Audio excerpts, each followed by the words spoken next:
OBC અનામતના રિપોર્ટને લઈ મોટા સમાચાર। ઓબીસી અનામતને લઈ સરકારી કાર્યવાહી પૂર્ણ થઈ તેવું જગદીશ વિશ્વકર્માએ જણાવ્યું। ઓબીસી અનામતને લઈ તમામ રિપોર્ટ સબમિટ કરાયા। સ્થાનિક સ્વરાજ્યની ચૂંટણી ટૂંક સમયમાં જાહેર થશે તેવું પણ જગદીશ વિશ્વકર્માએ જણાવ્યું।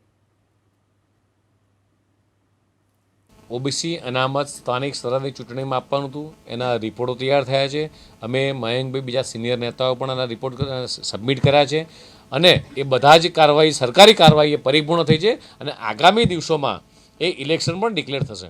જે જગ્યાએ અમુક જગ્યાએ માનનીય મુખ્યમંત્રીશ્રીએ ક્યાંક રજૂઆત કરી કે નવી નગરપાલિકા બનવાની છે, ક્યાંક નવી કોર્પોરેશનો બનવાની હોય, તો જ્યારે ઇલેક્શન આવવાનું હોય, ડિક્લેર થવાનું હોય, અમુક જગ્યાએ ટર્મ બાકી હોય, આવા ટેકનિકલ બાબતો જ્યાં અટકતી હોય અને એના કારણે ડિલે થઈ જતું। અમુક બાબતો એવી હોય કે આજે ઇલેક્શન ડિક્લેર કરીએ અને પછી કોઈકની ટર્મ 2 મહિના પછી પૂરી થવાની હોય, મહિના પછી પૂરી થવાની હોય, એના કરતાં આખા રાજ્યના તમામ નગરપાલિકાઓથી લઈ મહાનગરપાલિકાઓ જે જગ્યાએ નવી કોર્પોરેશન બની છે, આ બધી જ બાબતોનું ભૌગોલિક દૃષ્ટિએ સીમાંકન થવાનું હોય।